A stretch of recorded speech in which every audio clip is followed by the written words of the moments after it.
talk to you today about how I learned to smile from the inside as well as the outside.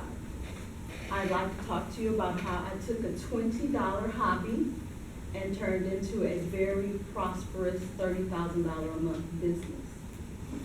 And most importantly, I'd like to talk to you about how I learned to change the quality of my life by learning that I control my thoughts. My name is SaBrina Fisher Reece, otherwise known as the famous Braid Queen. I am the owner of the largest and most successful braiding and dreadlock salon in Los Angeles that will celebrate 19 years in April of 2015. I'm also a member of the Prince Hall Right of Adoption Order of the Eastern Star State of California. I'm a mother of 4. But before all that, I was born August 7th, 1969, to a drug-addicted mother who simply did not want me. And she attempted to discard me in a suitcase during a drug binge. Fortunately, I was rescued and raised by my beloved grandmother, who taught me everything about God. She loved me. She gave me the foundation, and everything positive about me is her. She's from Texas. My grandmother, unfortunately, was taken from me when I was 17 years old. She was my mother. She was the only mother I knew. She got me at 3 months old. So my grandmother was taken from me at 17 years old by the hands of her husband, 32 years, my grandfather.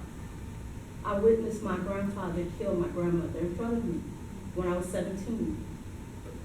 And that was the day my life changed. My faith was destroyed. I needed God to come down from heaven himself and prove that he was real, because I couldn't believe that he allowed at the time. I believed he allowed it. He claimed him. The marriage of my grandmother and grandfather was 32 years, so it was the only reference I ever had of marriage. So there was no family. My mother was still an addict. My father died when I was 10, so there was nowhere to go, so I got married at 18. Being that the only reference of marriage was their marriage, when my husband was violent, I accepted it. I thought that was my love picture. I thought that was what love was. You love until you try to leave him and then he kills you.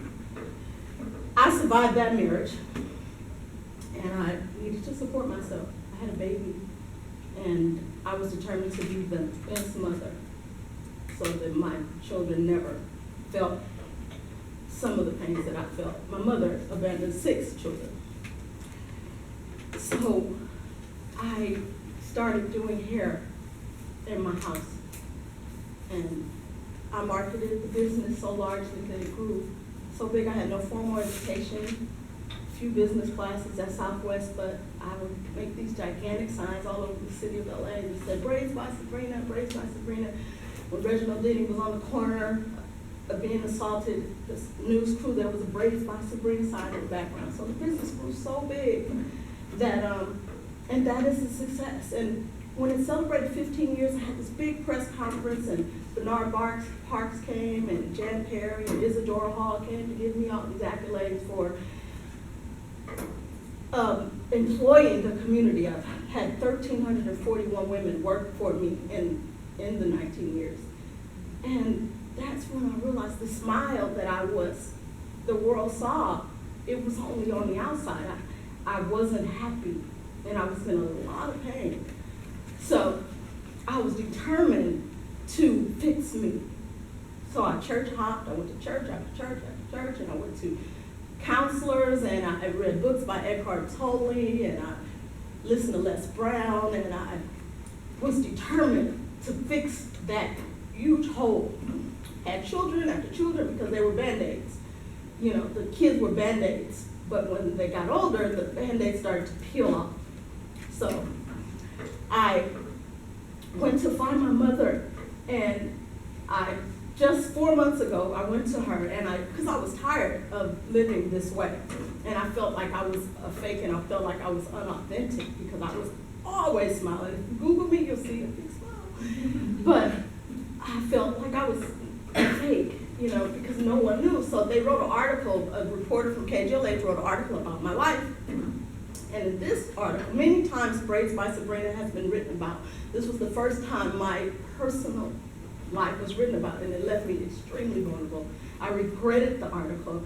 I felt that the reporter didn't warn me, so I had to go fix this now because the world was like, oh my God, and I didn't like that. I was strong, mean, So I found my mother and I went to her and I talked to her and I realized that cliche statement that forgiveness is not for the other person, it's for you. It is true. I made the decision to tell her that I forgive her, and I have a brother out there born in 1972 that doesn't know we exist, and I'm determined to find him one day. And now, after I left her, she didn't say everything I wanted to hear. She made excuses, but it was okay because I was determined that no more would it be about her. And I had self-worth issues. Like, I covered them well. I acted like I was beautiful, but I didn't feel that way. I didn't feel worthy or valuable. So, I now am, I have been asked many times over the years to share my story, but I didn't want to, and I declined it because I couldn't talk without emotion. So, I want to be a motivational speaker. I want to tell my story, and I want to help other women or anybody that has ever felt unwanted or unloved. And that's why I'm here. I just joined Toastmasters, and I'm here to learn how to speak, and I will do whatever so that I can tell my story effectively. That's it.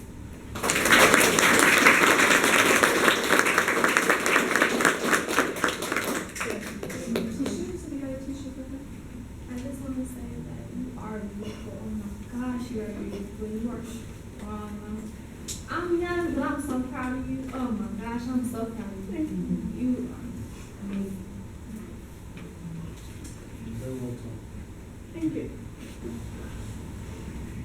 You surprised me. I was so shocked right now.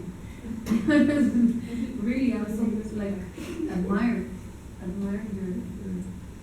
your strength. Yes. I think when you said that you want to be a motivational speaker, that you want to do it without being miserable. I think the emotion is what will touch the people more. Because what you have gone through, what a lot of people have gone through that have been in your situation, to know that you surpassed it, you moved on to the new such inspirational. I just want to say, I think your truth is effective. Thank you. So, I mean, that's in a nutshell. Thank you. It's nice to hear back, isn't it, that what we think is the one thing that is the thing that we want to keep inside is really the thing that the minute we say something out loud, that everybody responds to in such a positive way, and I sometimes think that's the thing we should give the most, and how much support someone gets when they say something. But, yeah, this sort of transcends the speech today. And I also like the way it's written. You hear that she's crafted it in a way that at first she says something about her interpretation of the movie, and that she's talking, like everything seems to make sense, right? We're following along in terms of the story. But that story that you told, the story you tell today, came from a long time, didn't it?